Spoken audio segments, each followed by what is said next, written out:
Imagine that we want to play some football. But when the bell rings, we can't find our shoes. When we finally get out on the fields, the teams have been picked and the game has already started. It is too late for us to play. We got so mad that this small problem became a big problem in an instant.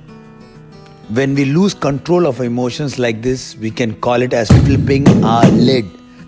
Kind of like the way a pot might do if it is too full or too hot.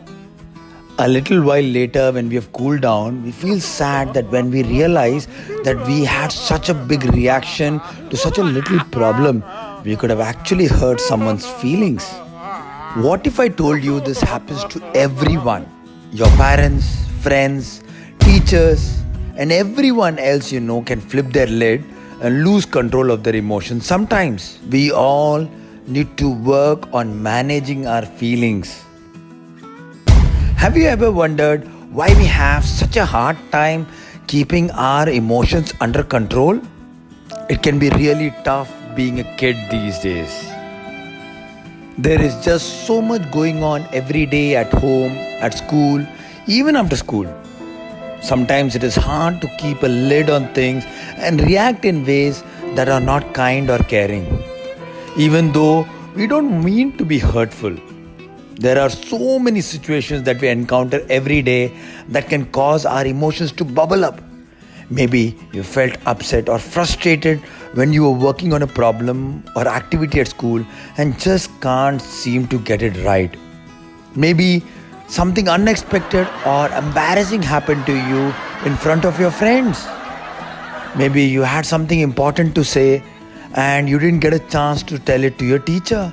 These and many more situations can cause both kids and even adults to flip their lids. Yes, you're right, can happen to all of us. So why does this even happen? Well, it has to do with the way our amazing brains work. It works to keep us safe. Strange, isn't it? This is your brain, the part of your body that controls everything you do. Let's take a closer look at the parts of the brain and how they can work together to help us keep a lid on things. The brain is a pretty complicated organ, so we are going to use our hand to help us visualize what is happening up there. Let's get started. Let's imagine that our brain has an upstairs and a downstairs. Here's where our thumb is. This is called the midbrain. This is where our emotions and memories are created and stored. Below that is your brainstem. The brainstem controls the thing that we don't have to think about.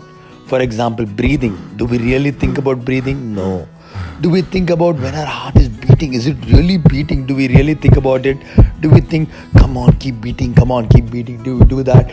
All the functions in our body that do not need us to be actively thinking about them are controlled by our brainstem. The brainstem also controls automatic reactions to certain situations. For example, if you touch a cup of hot tea, your downstairs brainstem feels the pain and will pull your hand away immediately to stop you from getting burned. It's an automatic reaction. You don't have to stop and think what to do. Oh, is this a hot cup? Should I keep my hand stuck to it or should I remove it? It is done immediately, and this is the job of our brainstem, the downstairs brain. Okay, let's imagine another example. Imagine you are out on a hike and a lion wanders into your path and your brain doesn't stop to think, what kind of a lion is this? Is it friendly? Not at all. Your downstairs brain immediately notices and takes charge in a split second, decides whether you should fight, fly, in other words, run away, or freeze. Because of the way our downstairs brain reacts to these situations, we can think of it as our emotional brain. Because it reacts instantly without needing to think about it completely. It just reacts. It's our emotional brain. It is always ready to take charge in any situation to help us keep safe. So if this is our downstairs brain, then this part where the back of our hand and then fingers are can be seen as our upstairs brain. It is called the cerebral cortex. This part of our brain helps us think logically act with kindness, and think about how others might be feeling, it is also the problem solving part of our brain. It helps us to think of possible solutions to a problem and decide which one is the best. Our upstairs brain is our thinking brain. Our upstairs and downstairs brain don't work alone. Our brain is set up in a way that the upstairs and the downstairs brain can communicate with itself. It sends messages from section to section all the time about what our bodies feel and need. Let's take a closer look at our brain fist, where our fingertips are, and is the logic and the reasoning part of the brain that springs into action when we have a problem to solve. And usually it does a great job doing that. But sometimes it can have a hard time solving a problem if the emotional brain and the thinking brain can't communicate well enough. This can happen if your emotions get too overwhelming and your downstairs brain decides that this is a situation might be dangerous, even it is actually not. And we all know what happens when our downstairs brain thinks that it is dangerous. It triggers a fight, flight, or a freeze reflex. Our emotion starts to bubble up, and then suddenly everything boils over. We flip our lids. This can look like a scary, angry reaction, or it might be crying or running away from a problem. Now that we have flipped our lids, see how far away our fingertips are from the midbrain. When our lids are flipped, our upstairs brain and downstairs brain can't talk to each other. Our emotions have become too strong and we can't think clearly and can't solve the problem in a peaceful way. So what can we do to stop us from flipping our lid? Well, it all starts with realizing that we are about to flip our lid and then turning down the heat so this doesn't happen. Remember that soccer game we talked about at the beginning of the video? You were really upset that you didn't get to play. Maybe you felt your tummy rumble, or you felt your face getting hot, or did your heart start to pound, and did you feel your hands were too clenched? Were you frustrated, disappointed, and angry? These types of strong feelings are indicators that you might be very close to flipping your lid. If you feel this is starting to happen, then it's a good idea to walk away, take some deep breath, and look for an adult to talk to before you flip your lid. It might be a parent, grandparent, coach, teacher, or another trusted adult nearby. They can help you with strategies to solve your problem and help you calm down. If you do flip your lid, those same trusted adults can offer you some time and space to cool down before you start to problem solve together once your upstairs brain is back in charge. You can share your story and get some help. Using I statements can help you tell an adult what you need.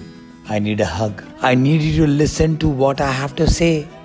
I need another chance. I need some alone time. I need a walk. I need you to see that I can do well. Learning more about the brain and how it works can really help us to understand our emotions and to be peaceful problem solvers. When we listen to our bodies and our brain, we can turn our challenges of being a kid into opportunities where we can learn and grow. TFAR. Thought leads to feelings, and feeling leads to action, and then finally action leads to results. TFAR. Possibly this is the simplest and the most proven and powerful formula to understand our brain and mind. Let's get started. I have two incidents here and we'll go in each one of them to understand how this formula works. Let's get started. Incident number 1. Your friends went to a movie without telling you and you found out. See that thought. Now how do you feel? You feel left out, you are unhappy. What's your action? You are feeling dejected, you want to be away from them, and what is finally the result? The relationships are not the same. Friendships are broken. So that's incident number 1. So you see a simple thought and finally what is the outcome. Incident number 2. You wanted your mom to make a particular dish, your favorite dish, and your mom didn't make that and she made something else, possibly she forgot. And how are you feeling? You are feeling angry. And how do you act? You yell out, "Mom, you can't understand. Mom, I've been asking you this. And finally, what is the result? You get whacked by your mom. Your mom is upset with you. There is no breakfast. In fact, no lunch also. Choices have consequences. So two simple incidents to understand how thoughts affect our feelings, then it affects the action, and this is the outcome. In this video, I'm going to give you two simple and easy techniques how you can change your thoughts and then you can change the outcome. Let's get started. Technique number one is also called as NLP, reframing. Change your thoughts, change your world. We are going to apply this formula in both the incidents. Incident number one, your friends left you, that's the thought, and what is the outcome? Relationships broken, on relationships not up to the mark. Here you can change it like this. Okay, some days back I told my friends that I want to study harder and I want to concentrate more in my studies. Online exams are not going very well. I need to upgrade my scores. I need to move better. And possibly my friends cared about me. That's the reason why they never told me about the movie. And now you see, when you change this thought, what is your feeling? Yes, yeah, my friends care about me. That's the feeling. Yeah, you feel cared about. And what is your action? You call them up and you tell them, "Hey guys, how was the movie? Yes, I indeed missed it, but thank you so much for caring about me. And I needed to study more." And finally, what are the relations? It's much more better. They love you even much more. Number two, the second is you ask your mom to make something and she didn't do, and eventually what? You were having the consequences. You didn't get to eat. Now, let's change the thought. It's lockdown. It's very hard to find the ingredients that you asked for your mom to do that. And now you are more empathetic. Oh, okay, my mom couldn't find that. And then now the things. Now, how do you feel? Okay, Mom, I understand. You're more understanding. What is your action? You go and say, "Mom, I understand. How can I help you?" And finally, your mom sees you as a responsible individual. So change your thoughts, change your world. Reframing is the technique. Technique number two, change your physiology and change your world and be happy. Very simple. Force a smile on your face. Force a smile, whatever that, force a smile, and you will start seeing changes in your mindset. Your body changes. The people use this in sports all the time. They get up themselves, they find it lazy, they get up and they just jog, and then suddenly the energy changes and their mindset changes. So change your physiology and change your world and be happy. Hello everybody, my name is Dr. Sachin and I am a life coach. I use games, activities and exercises to teach young champions valuable life skills and study skills which help them become number one in studies and number one in life. Continue to watch our videos, share them, subscribe to our channel, and please do comment. It'll help us, it'll inspire us to make more good content like this. Thank you so much for watching our channel. Also do visit our website. Thank you so much.